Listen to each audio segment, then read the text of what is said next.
세이노의 가르침이라는 책을 아시나요? 현재 국내에서 판매되는 책 중 부동의 1위를 차지하고 있는 베스트셀러인데요. 한국에서 무일푼으로 시작해 부채 없이 천억대의 자산가가 된 55년생 세이노 씨의 생생한 부자 지침서입니다. 부자가 되고 싶은 사람들이 이 책에 그토록 열광하는 이유는 무엇일까요? 세이노의 의미는 현재까지 믿고 있는 것들에 대해 애노라고 외치며 제대로 살아가라는 뜻이라고 합니다. 즉, 고정관념에서 벗어나라는 메시지가 담겨 있습니다. 다음은 세이노의 가르침의 내용입니다. 가난과 부의 실체에 대해 생각해보는 시간이 되길 바랍니다. 부티보다 귀티나게 외모에도 신경 쓰라. 외모도 중요하고 실력도 중요하다. 나는 도덕적 문제와 관련해서는 사람들의 말을 크게 믿지 않는다. 교통신호를 지켜야 한다고 말은 하지만 실제 생활에서는 그렇게 하지 않는 사람들이 많기 때문이다. 말과 행동의 이중성이다. 이러한 이중성이 나타나는 것 중에 하나가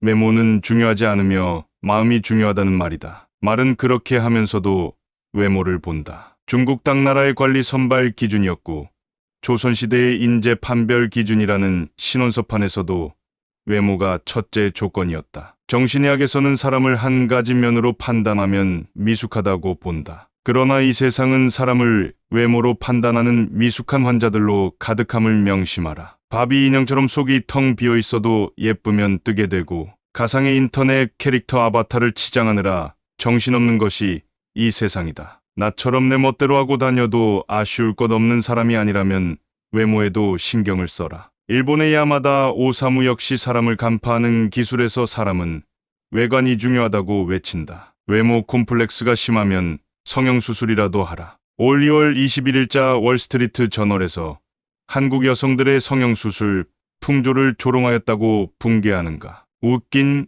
기사이다. 미국은 훨씬 더하다. 1996년 미국 격주간지 포춘은 미국 남성들이 외모에 쓰는 비용만 연 12조 원이라고 했다. 미국 피츠버그 대학 조사에 의하면 키가 188cm 이상인 남자들은 183cm 미만인 남자들보다 12.4% 더 많이 번다. 키 높이 구두를 신어라. 94년 아메리칸 이코노믹 리뷰에 실린 연구조사에 따르면 능력이 같아도 잘생긴 사람은 못생긴 사람보다 임금을 10% 더 받는다. 똑같은 죄인일지라도 미녀는 무죄를 받을 확률이 더 높다는 미국 자료도 있다. 정신병동 같은 이 세상에서 살고 있는 한 변신하라. 의사 전달 효과 역시 55%는 몸짓, 표정과 시선에 의존하며 38%는 목소리 톤에 그리고 7%만이 발표 내용에 의존한다고 한다. 머리 손질과 의상, 말투로도 당신은 변할 수 있다. 이때 부티를 내지 말고 귀티가 나도록 하라. 졸부처럼 돈과 상표만 걸치지 말고 귀족적 세련됨을 갖추라. 그것은 온몸에서 퍼져나온다. 전화 음성이나 운전 습관, 의상 코디에서도 귀티가 나오게 하라. 그것이 진짜 매력이다. 외모가 주는 이 점은 남들보다 앞선 출발선에 설 수 있다는 것이다. 물론 당신을 질주하게 하는 것은 궁극적으로 실력이다. 외모만 믿고 능력 개발을 등한시하면 생명이 결코 길지 않다. 외모에 자신이 전혀 없다고. 그렇다고 좌절하지 말고 실력을 2배로 길러라. 이 세상은 당신이 넘어지면 잔인하게 짓밟고 지나가지만 당신이 일어서면 우러러본다는 사실을 명심하라. 찰스 왕세자가 왜 젊고 아름다운 다이애나를 좋아했다가 턱주름 가득한 파커 폴스를 사랑하는지도 한 번쯤 생각해보라. 빨리 부자가 되려면 부자들 마음을 읽어라. 부자가 원하는 것을 알아라. 부자가 된다는 것은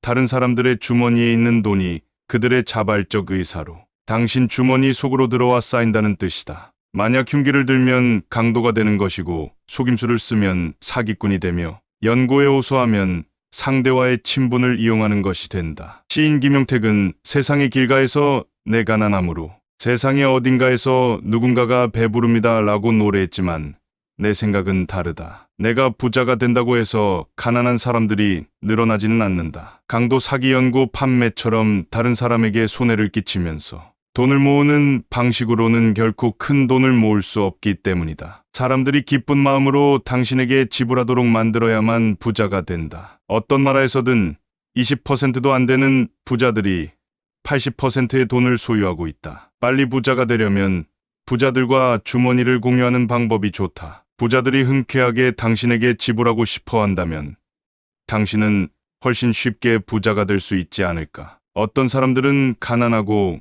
무지한 사람들을 노린다. 가난한 자들에게 이상한 건강식품을 고가로 팔거나 사기성 투자를 유도하여 돈을 벌려는 사람들이요. 벼룩의 간을 빼먹는 짓은 하지 말라. 그래 보았자 벼룩의 간을 먹은 벼룩밖에 안 된다. 어쩌다 사업이 잘 된다 해도 악질 사장 물러나라는 직원들의 비난을 피하기 힘들다. 부자들과 주머니를 공유하고 싶다면 그들의 마음을 알아야 한다. 부자들이 원하는 것은 무엇일까? 가난한 동네에서는 땅 모양이나 전망, 일 조건이 문제가 되지 않는다. 먹고 살기 바쁜데 가격이 싸고 방을 많이 만들 수 있다면 최고다. 부자 동네에서는 얼마나 집의 모양이 잘 나오고 이웃에는 누가 살고 있으며 햇볕이 잘 들고 전망이 좋은지 등이 중요시된다. 같은 크기의 대형 아파트라고 할지라도 작은 평형이 섞여 있으면 가격이 낮게 형성된다. 그저 강이 보인다는 이유 하나만으로도 몇억 원을 더 지불하는 사람들이 부자들이다. 이처럼 실용성이 아닌 다른 요소들이 가격을 결정한다. 한때 일본 자동차들은 고급 차로서의 이미지가 없었다. 약 15년 전 토요타 자동차의 회장은 젊은 엔지니어 10명을 뽑아 특명을 내린다. 앞으로 1년간 미국에 가서 놀아라. 회사에서 준비한 호텔은 보통의 일본인들은 꿈도 꾸지 못할 최고급이었고 음식이나 자동차도 최고급이었다. 그들이 1년을 호합한 생활을 하며 놀고 오자 회장이 말했다. 이제 백만장자가 어떻게 사는지 알았는가? 그 백만장자들이 타고 싶어 할 차를 만들어라. 이렇게 해서 등장한 넥서스는 미국의 고급차 시장에서 데이트를 친다. 부자들이 원하는 것을 알아라. 당신이 부자가 아니라면 부자들은 당신이 먹어본 음식, 당신이 받아온 서비스, 당신이 느끼는 기분, 그 이상을 이미 경험한 사람들이다. 당신에게 괜찮아 보이는 수준 정도라면 그들이 지갑을 열 까닭이 없다. 목돈 빌려줄 땐 친구라도 냉철하게. 나는 내게 무엇인가 팔러 오는 친구들에게 물건을 산 적이 거의 없다. 친구를 돕는다고 내게 필요 없는 물건을 사게 되면 그 물건을 볼 때마다 속상해진다. 내게 필요한 물건일지라도 다른 곳에서 더 싸게 살 수 있는 물건을 친구를 돕는다는 명목하에 구입하게 되면 그 친구는 자신이 경쟁력이 없음을 계속 인식하지 못할 것이고 나는 현명하지 못한 구매를 한 것이 되고 만다. 내가 택한 대안은 형편이 어려운 친구에게 물건, 판매 수당 이상의 현금을 주는 것이었는데 보통 100만 원이었다. 조건은 나중에 돈을 벌면 다른 어려운 친구를 도우라는 것이다. 대신 나는 밥 한 끼도 사주지 않는다. 문제는 목돈을 빌려달라는 경우다. 친구와는 돈거래를 하지 말라고 하지만 살다 보면 돈거래가 없을 수 없다. 20대의 돈거래는 액수는 작으나 친구를 가려내는 표지석이 되기에 나는 권장한다. 20대의 친구에게 몇십만 원을 잃었다면 40대의 몇천만 원을 잃을 뻔한 것을 액땜한 것이다. 나는 처음에 동창들에게 그냥 빌려주었으나 도망가는 친구가 생기면서 생각이 바뀌었다. 우선은 재산 상태와 수입 및 부채 현황, 상환 계획을 상세히 적으라고 한다. 지갑 속에 신용카드가 많거나 카드 사용 내역에서 소비성 지출이 많으면 반드시 담보를 요구한다. 사업가 친구인 경우에는 회사의 격리 자료들을 세무조사하듯 본다. 경영에 약간의 문제라도 보이면 담보를 받는다. 새로 사업을 하는 친구인 경우에는 그의 성격을 생각한다. 사채놀이는 안 하지만 은행이자 수준은 요구하며 그 이자로 같이 한잔하기도 한다. 그 어떤 친구가 부탁을 해도 보증은 함부로 서지 말고 아무리 이자가 많아도 가진 재산의 상당액을 어느 한 친구에게 몰아서 빌려주지는 말라. 그 친구 때문에 당신 가족이 눈물을 흘리게 될 수도 있다. 전문직에 종사하는 친구들이 목돈을 빌려달라는 경우는 조심하라. 그들이 갑자기 떼돈을 벌어 목돈을 갚을 수 있게 될 확률은 낮다. 부득이 큰 돈을 빌려줄 경우에는 부동산 담보를 받아라. 그 담보물에 선순위 관리자들이 많다면 당신 돈은 곧 사라질 확률이 크다. 약속은 공증을 받으면 좋지만 친구에게 재산이 없으면 월급이나 차 팔 정도인데 다른 친구들이 친구에게 너무한다고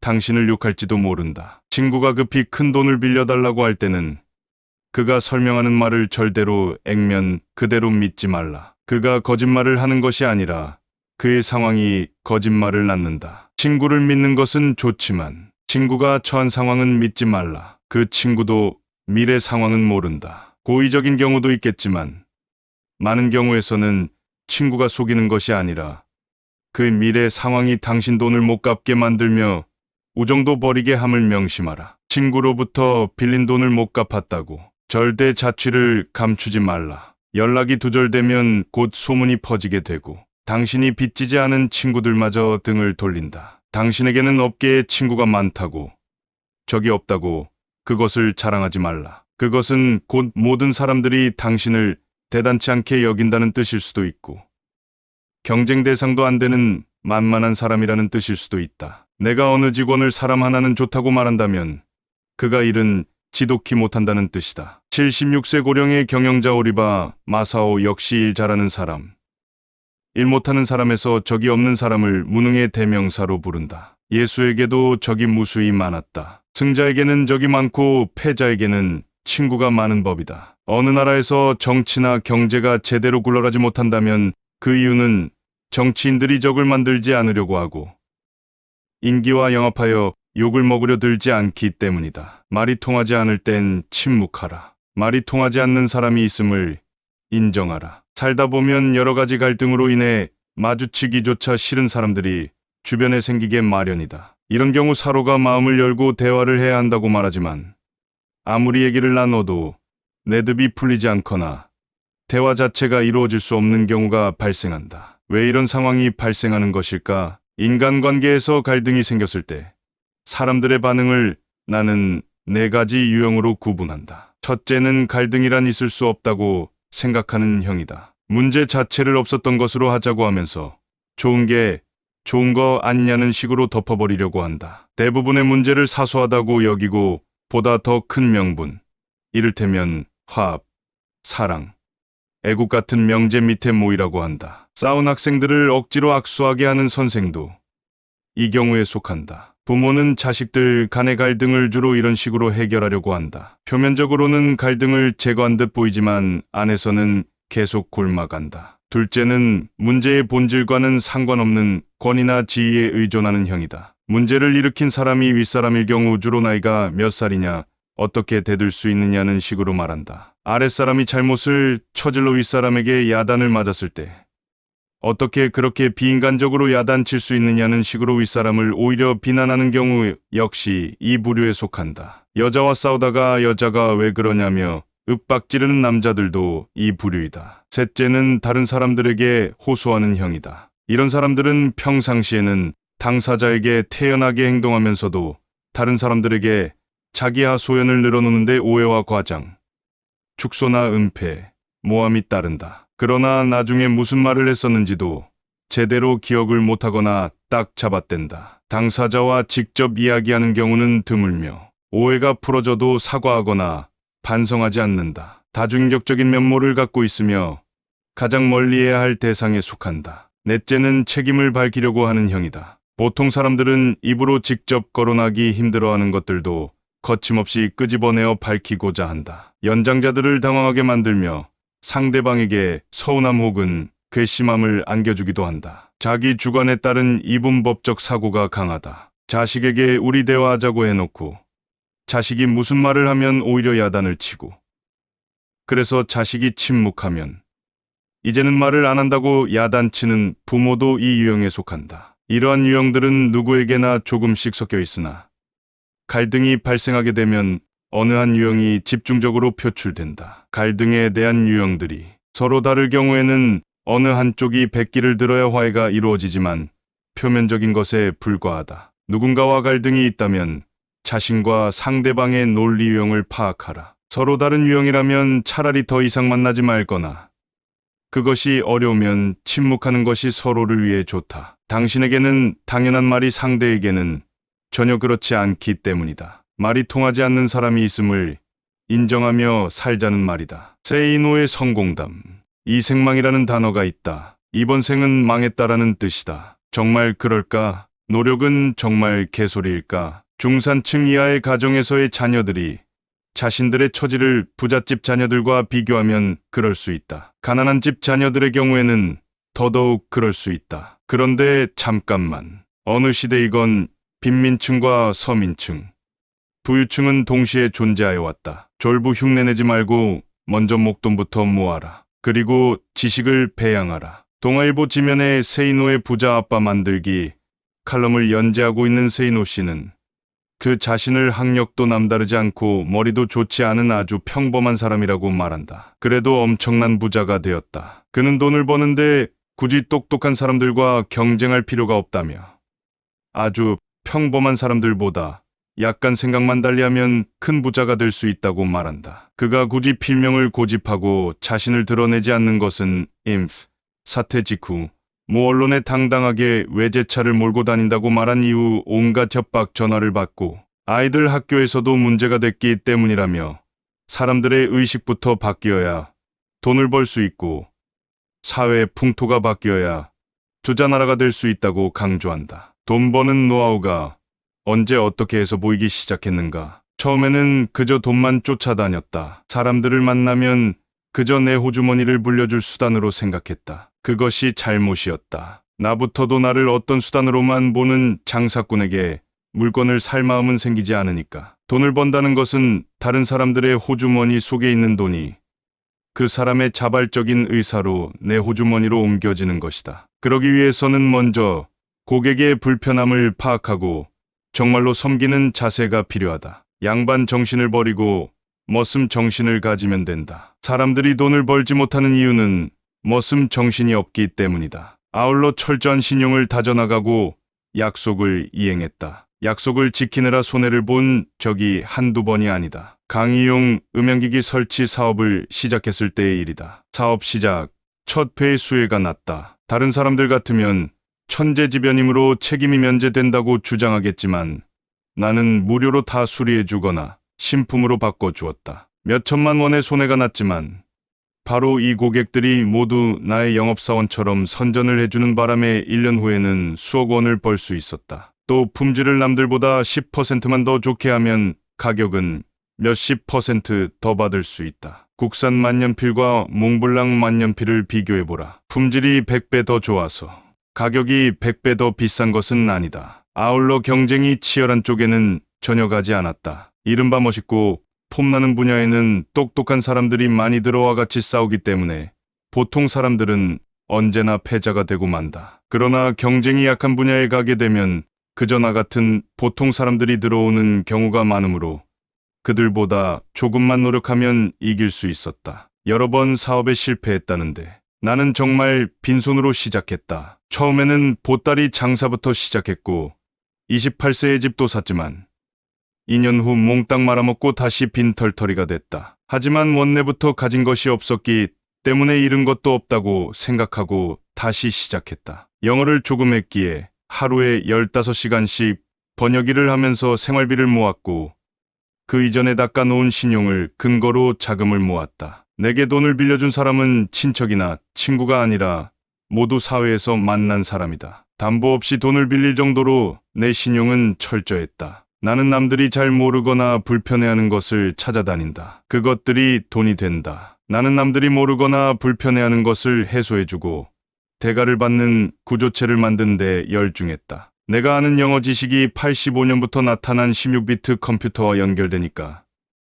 그것이 무역으로 연계되고 나중에는 유통까지 연계됐다. 모든 사업은 3년이 고비라는 것을 그때 알았다. 3년만 몰두하면 내가 몰두하지 않아도 돈이 들어오는 구조체의 뼈대는 완성된다. 그러나 사람들은 보통 2년을 못 견디고 넘어지는데 패수의 진을 치지 않기 때문이다. 나는 어떤 일을 하든지 패수의 진을 치고 죽기 아니면 까무러치기로 덤벼든다. 재계 이후 큰 돈은 어떻게 벌었으며 어떻게 유지하고 있나. 정보를 가공하는 일을 통해 큰 돈을 만지기 시작했다. 컴퓨터 음향기기 무역 유통을 통해서도 돈을 벌었고 그것을 다른 사람들처럼 재테크를 통해 불려왔다. 이때 나는 나보다 더 부자인 사람들의 말만 믿었다. 재테크 전문가라고 해도 나보다 부자가 아니면 반신반의했다. 부동산 경매도 내가 직접 공부하고 직접 결정했다. 증권도 마찬가지다. 전문가들 의견은 그저 참고하는 정도다. 지금도 공부는 계속하지만 습관일 뿐이고 더 부자가 되고 싶은 마음은 없다. 그런데도 자꾸 돈이 불어나는 것은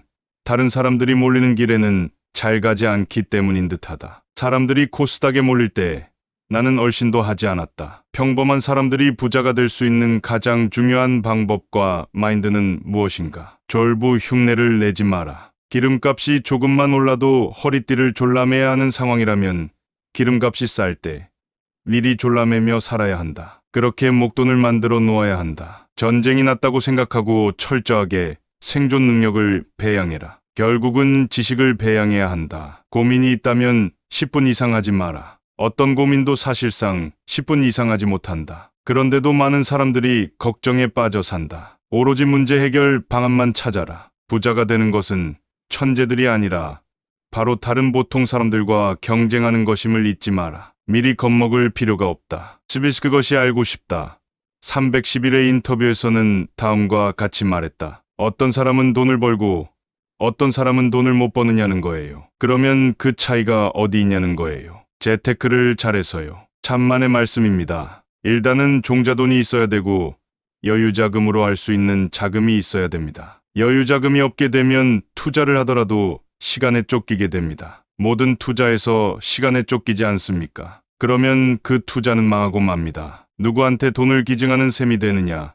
저같이 여유자금으로 투자하는 이른바 큰손들이 전부 그 돈을 노립니다. 빚을 내서 한 것은 이것은 재산이 아니에요. 이건 빚입니다. 세이노는 피보다 진하게 살라는 철학을 우리에게 전합니다. 자본주의 사회에서 돈 없이 살아갈 수 있는 사람은 없습니다. 이 사회에서 돈은 마치 피와 같기 때문이죠. 피가 우리 몸 전체를 순환하며 생명을 유지시키듯 돈은 돌고 돌아야 합니다. 그래서 저자는 피가 부족한 이를 위해 피를 나누듯 이 책을 썼다고 합니다. 이 책을 읽는 이들이 삶을 살아가는데 필요한 지혜를 수혈받길 바라는 마음이겠지요. 세이노 사전에서 노력이란 힘들고 어려운 일일수록 치열하게 열심히 해내는 것이라 합니다. 하지만 세이노는 말합니다. 직접 겪은 자만이 알 수 있는 단 한 가지의 결말은 돈보다 소중한 것이 너무도 많다는 사실을 깨닫는 것이라고 말이죠. 그것은 어디에 누구든 어떤 이유로든 살아가면서 소중한 걸 포기하지 않는 세상이 되길 바라는 마음이 더 크기 때문일 것입니다. 시청해 주셔서 감사합니다. 구독과 좋아요는 힘든 영상 제작에 큰 힘이 됩니다.